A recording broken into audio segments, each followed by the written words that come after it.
Welcome everybody, this is Tap Out Talk. I'm your host, Bryan, the Hype Ballard, and I'm back at it with the Survivor Series 2023 results and thoughts. Guys, let's jump in. Let's talk about what everybody wants to talk about. Tonight, we're going to discuss a couple things about the Survivor Series. We're going to discuss the returns. We've got Randy Orton making his debut return. Does he look jacked? He looks big as ever. He's been hitting the gym. But a little bit of ruining that hype is going to be none other than CM Punk making his unbelievable, some surprising, some not return to the WWE. Very controversial indeed. You guys like watching a lot of commercials during your PLEs? Well, Survivor Series had you covered with a lot of Slim Jim, a lot of potato chip battles from the couch. But most importantly, let's kind of talk about the Royal Rumble winner that is now in the WWE. The main event of WrestleMania is going to be set now.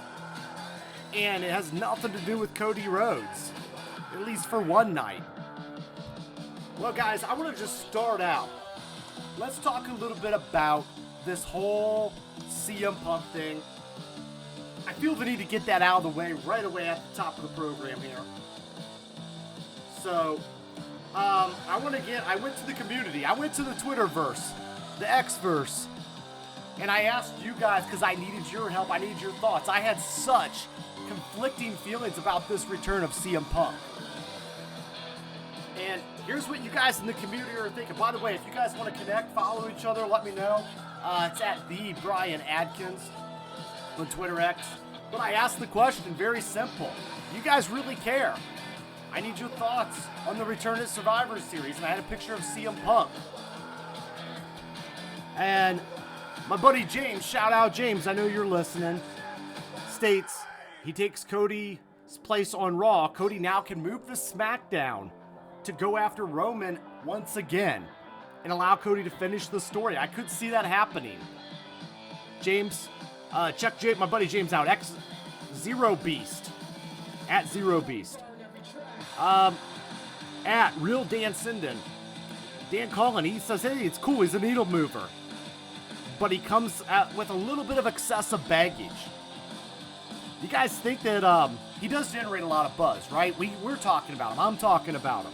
He does move the needle. I'll give him credit for that.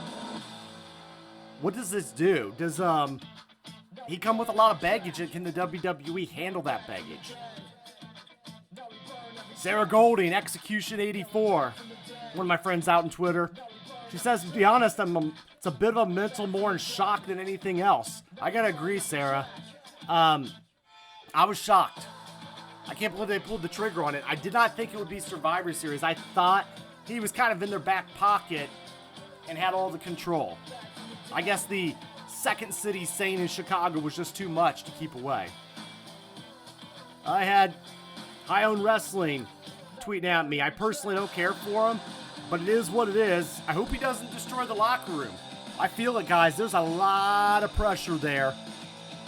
And the WWE, I do think he'll be on a short leash there. I do think that they're going to have to keep him on a short leash with this being such a recently merged publicly traded company. Alyssa Kirami Tokasaki. I'm very shocked to see him back, although I'm pretty excited to see him back. I'll have to wait and see how they book him. From this point going forward, I 100% agree, Alyssa. I'll be doing the same myself. I'll be interested to see the narrative, the story.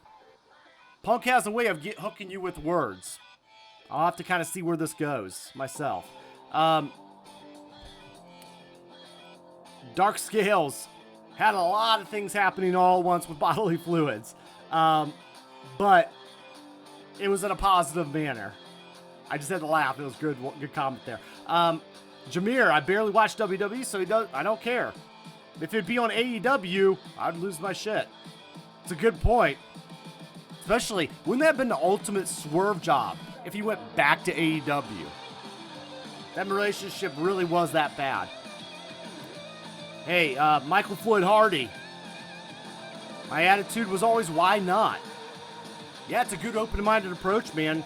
I'm curious to see where this goes myself, and I got to give credit, why not? I mean, the worst thing is maybe we get some good matches this time around. Maybe we get to see a little more.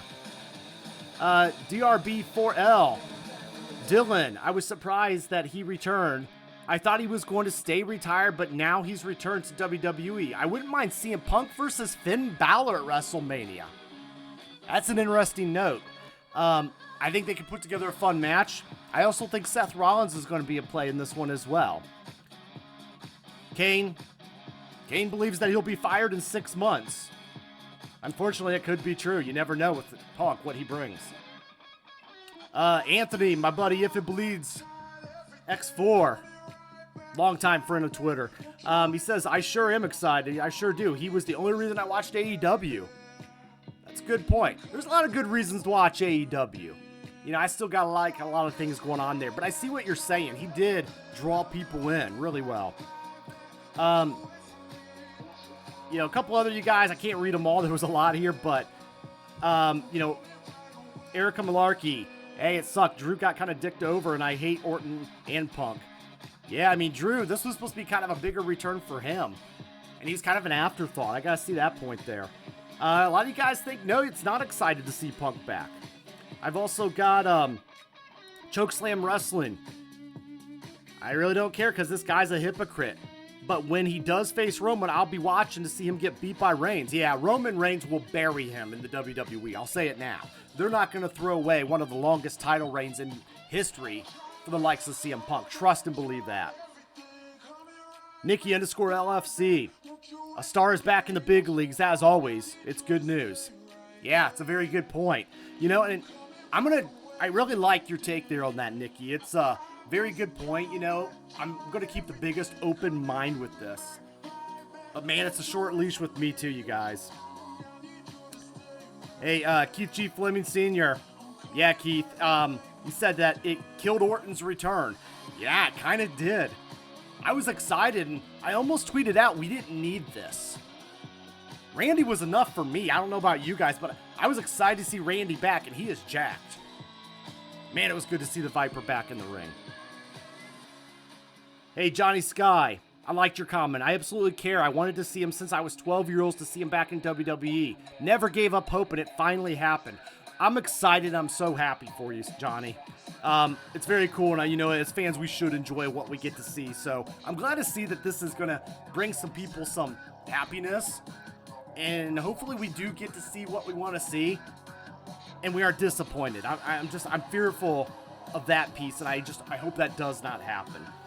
I did think Juan Gonzalez, I agree with you. I did think he was going to replace Randy at one point when Randy's music would hit. I thought it was going to see CM Punk, maybe. It popped in my head a little bit, but I said, nah, they're not going to bring him back. A lot of you guys, Matthew James, you're buzzing, right? Harold Kilgore, it's going to be interesting. I mean, you guys got a lot of good replies on there for me.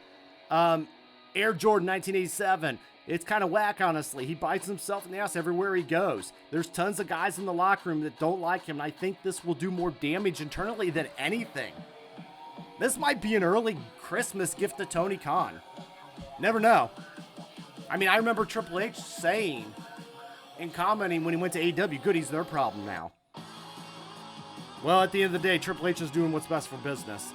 And I like the way Hunter posted it in the post-conference. And how we said, I am going to do what the fans would want. And I think that shows a lot of growth and maturity by Hunter. So, hey, Doug, who always shouts me out on Twitter. Doug, that's it, suds. I always like Punk, so I'm okay with it. Yeah, Doug, I mean, again, I want you guys to be happy with what you're watching. Griff's give me a thumbs down on it. He definitely does not like the Punk being back. So as you guys can see, man, we got some mixed feelings on this one. One thing with definitely that's true, though, it's going to create controversy. And it's the old adage of Eric Bischoff used to say, does controversy create cash? Guys, let's go through the rest of the night. And I'm going to give you some more thoughts on Punk at the end of the night. But, it's almost hard to talk about anything else at Survivor Series now. But there is a lot of other cool things that happened on this card that I do want to talk about. And there's some disappointments, too. But let's get in.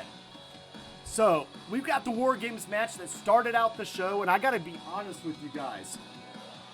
This matchup was hot from the beginning. It got me excited about what War Games was. This was the weapons War Games, and they went very weapons heavy with the women on this one tonight. And I'm okay with that because it differentiated from the main event men's War Games. So I think when you have two War Games on the show, you have to find ways to find it different. They had weapons.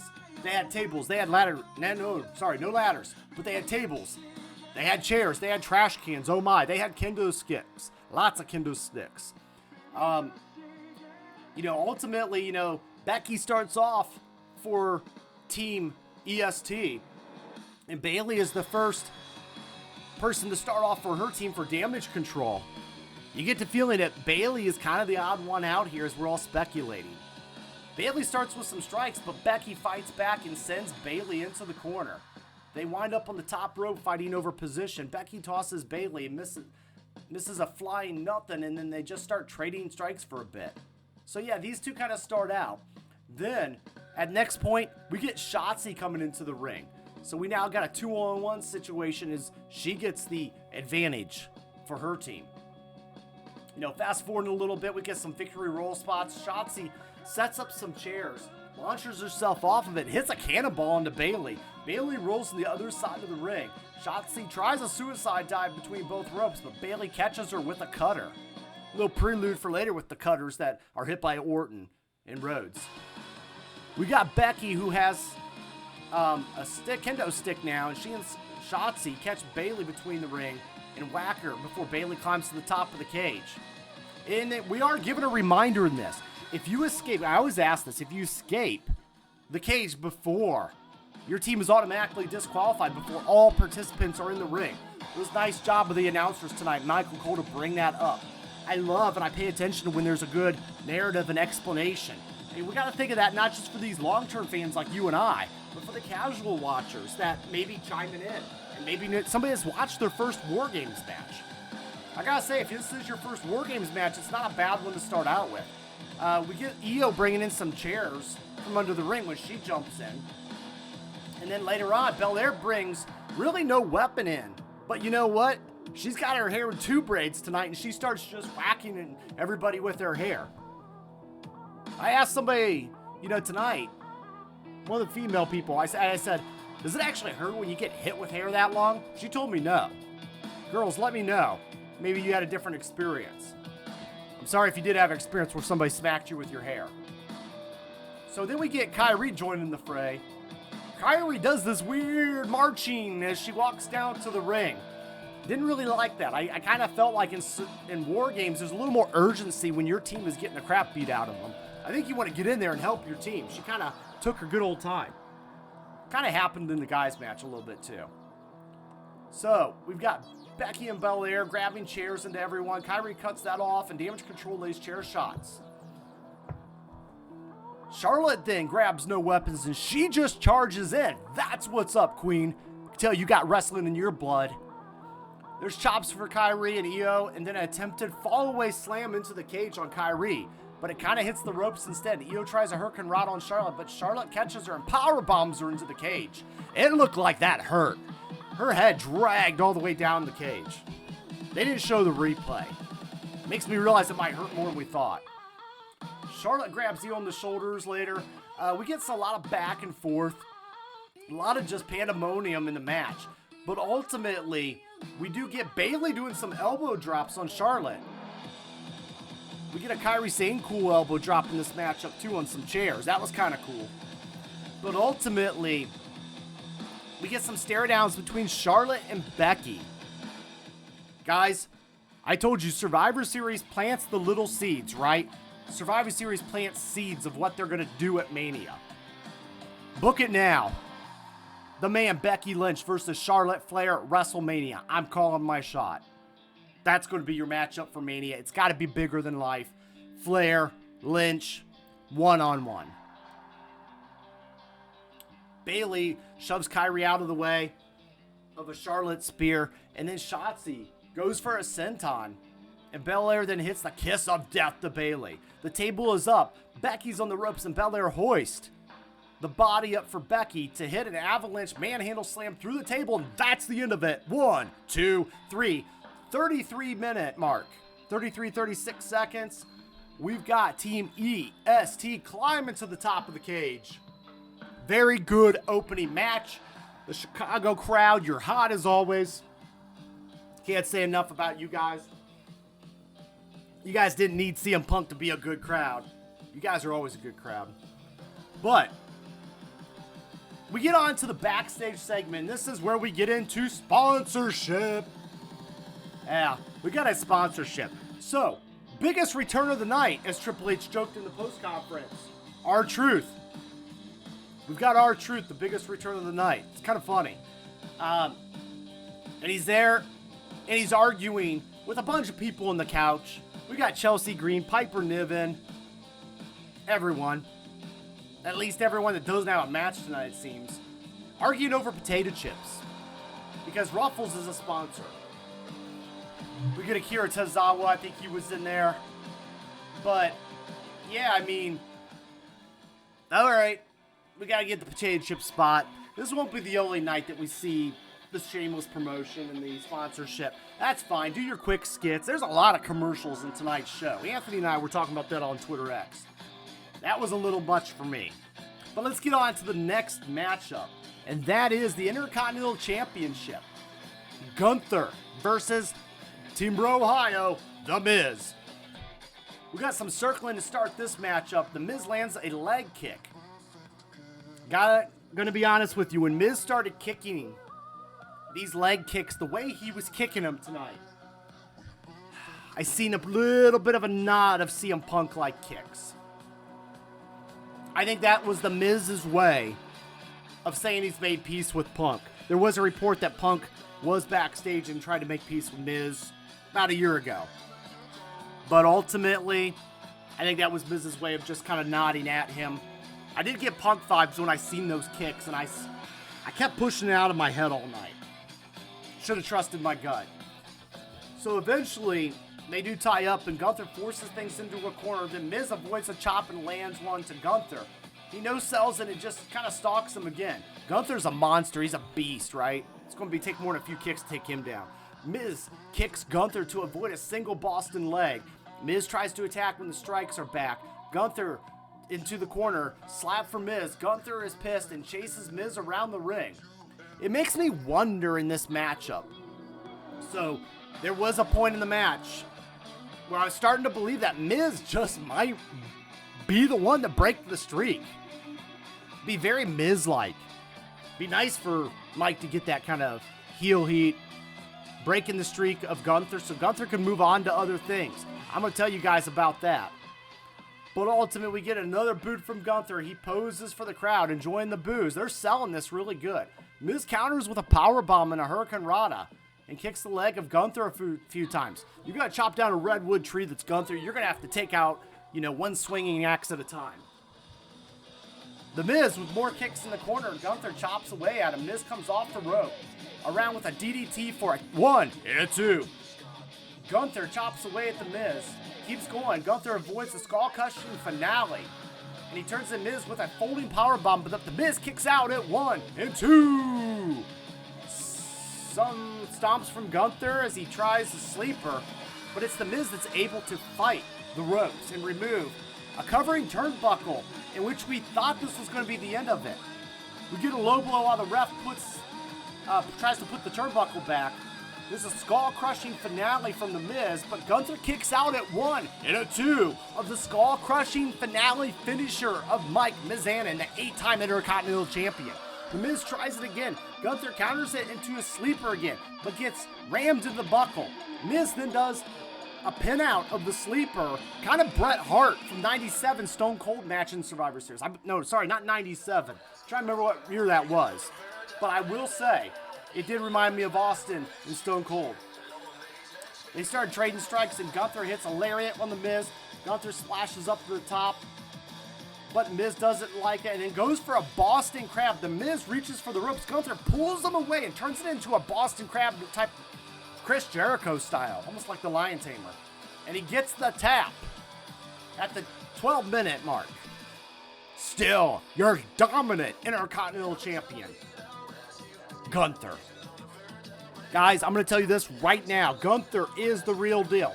In my opening of this review, I said the main event of WrestleMania has arrived tonight, and it is Gunther. Gunther will be challenging for a championship at WrestleMania. It starts like this: a long Intercontinental title reign. Gunther's had one of the best, most iconic Intercontinental title reigns since Bret Hart. Also, don't forget his Royal Rumble appearance last year, going from very early in the match all the way to the end with a very lengthy time in the Rumble. WWE's going to remember that 1 year later, and I've said it. There's a lot of guys that usually will show up 1 year later in those kind of situations. Everybody's focusing on Cody. Don't be surprised if it's Gunther. I look for Gunther to challenge Seth Rollins in your main event of WrestleMania for the World Championship. I do believe Cody will go on to go for Roman. So, with that being said, the return of CM Punk tonight, could that hurt Gunther's chances at push? Maybe. I don't think the WWE is going to be overly committed to him outside of some matches.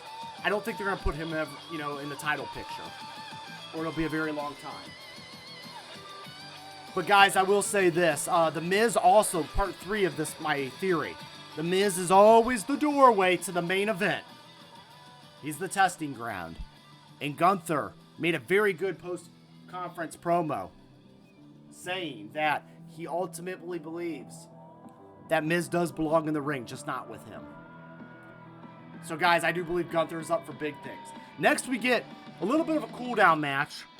Very short affair between Santos Escobar. Carlito is injured, so we got Dragon Lee from NXT jumping up to defend the honor of the LWO in this one. I like the Escobar heel turn. I like that. This was meant to be kind of a squash match for Escobar. That's fine. He needs to build himself up a little bit as the heel. We get a lot of quick 2 counts right away. We get a double knees in the corner from Escobar, and then he tosses Lee out of the ring. Out of the ring, we get Escobar tossing Lee into the ring steps. Lee's legs in between, some of the steps. We get Lee that fights back with some elbows on the apron. We get a super kick from Escobar. So again, a lot of back and forth in this one. But at the end of the day, it only lasts about 8 minutes. We get Lee who runs off into a stiff-looking super kick on both men are down.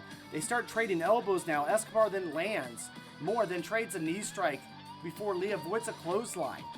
Lee and Escobar had to work to save that spot, and both men did give credit to them. Escobar avoids the Operation Dragon and hits a Canadian Destroyer.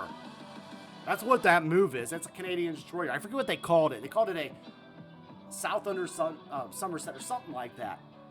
Keep me honest, guys. Throw it in the comments, or I'll have to rewatch it.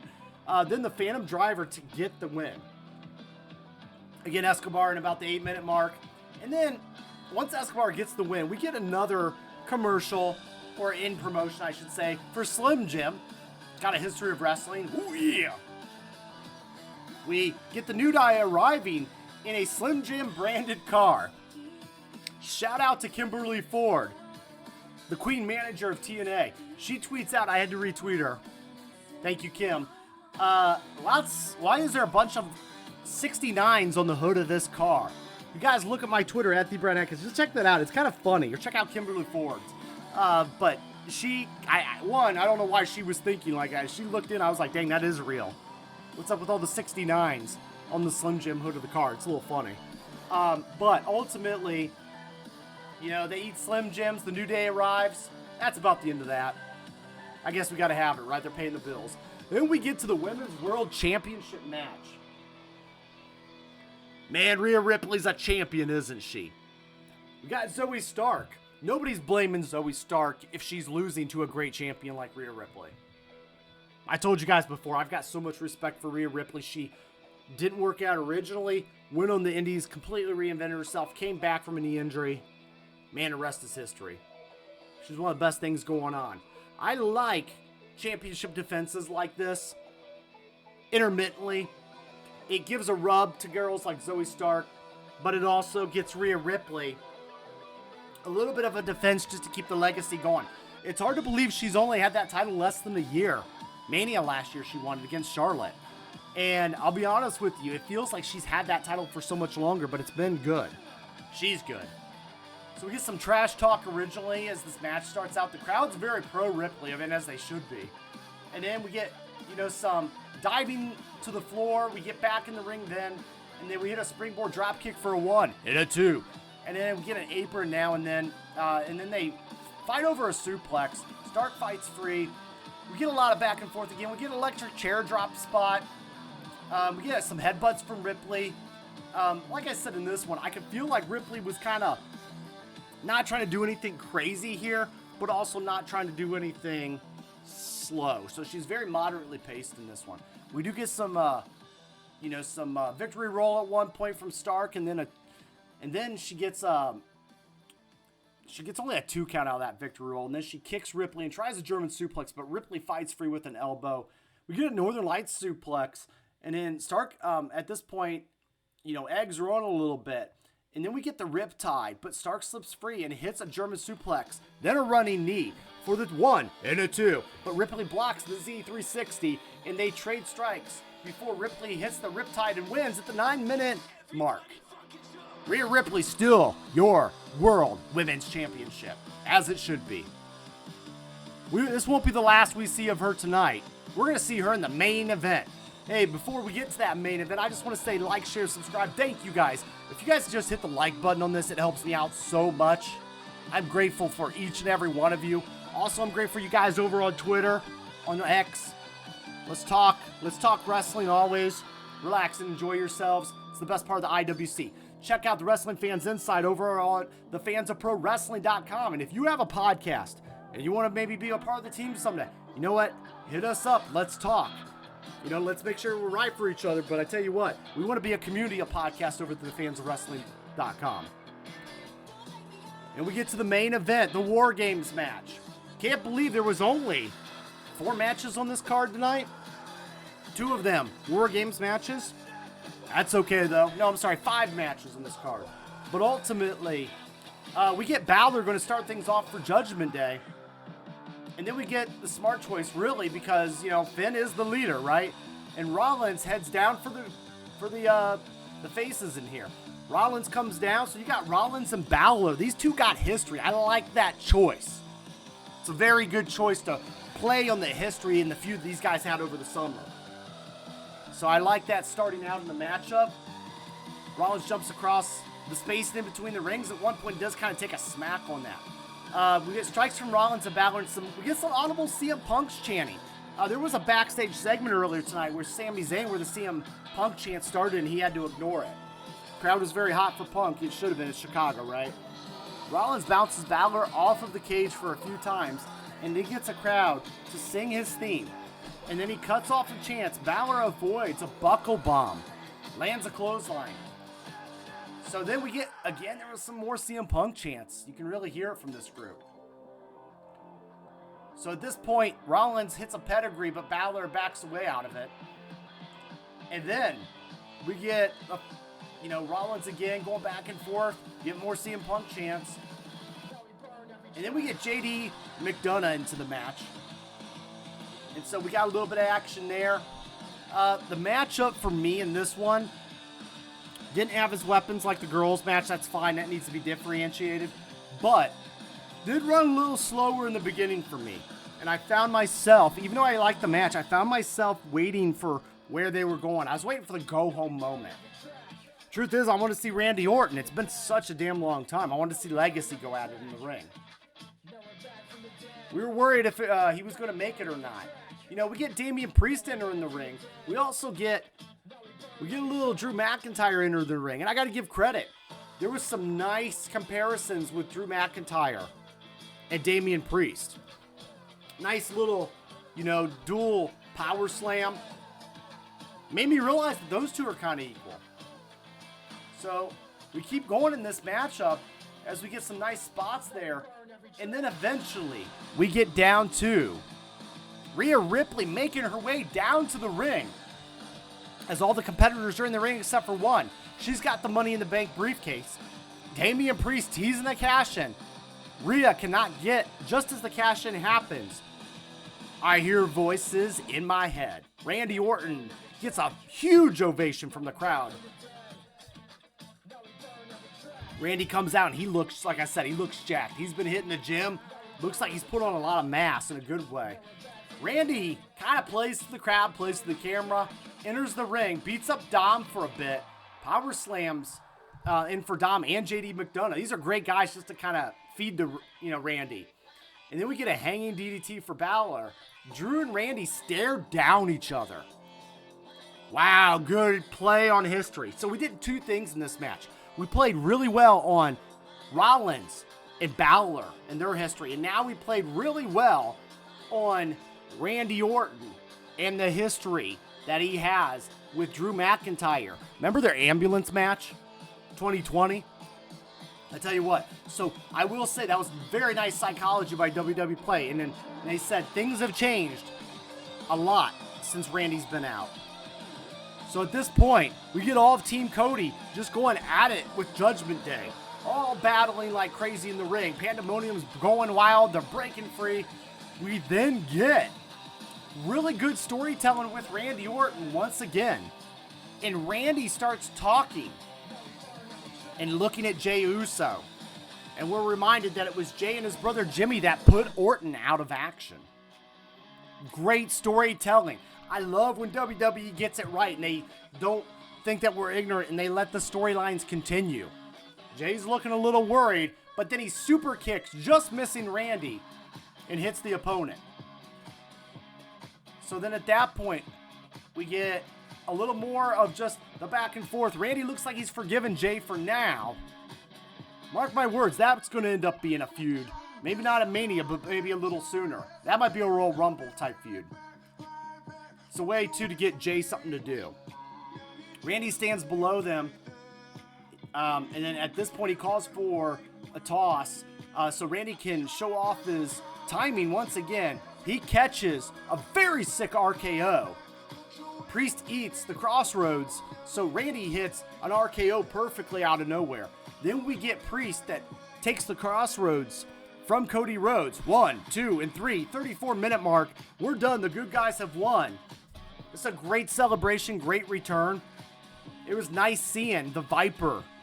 And this was a good, safe match for him to return. Make sure that, he can test out his body. Make sure, work off any rust.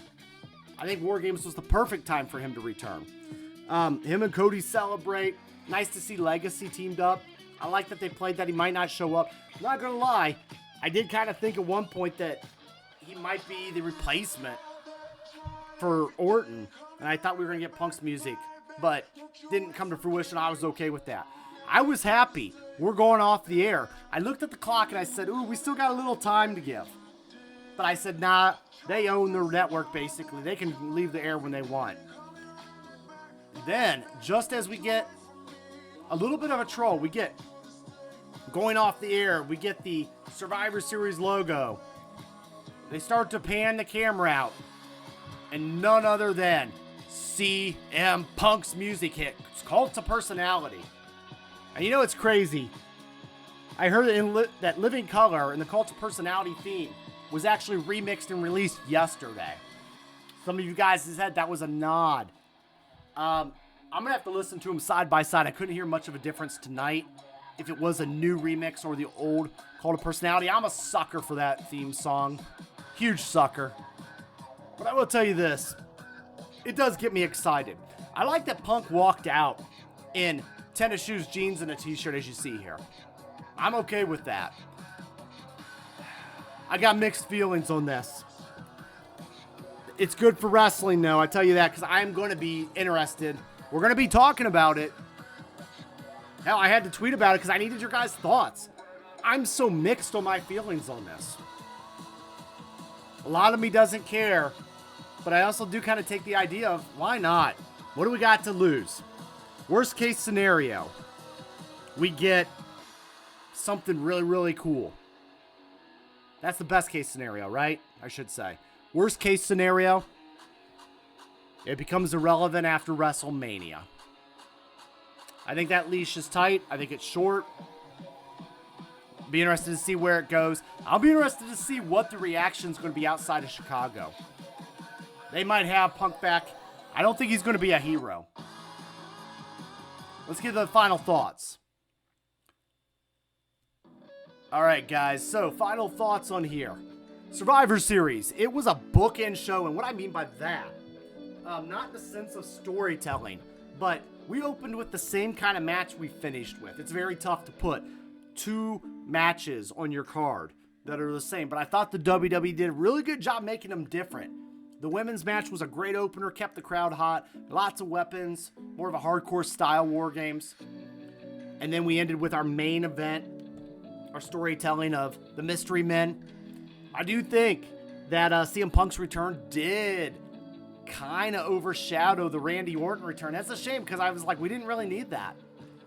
I mean, don't get me wrong, it gives us stuff to talk about, and we're definitely going to be talking about it all night. I'll probably be up until 2 in the morning talking about this stuff.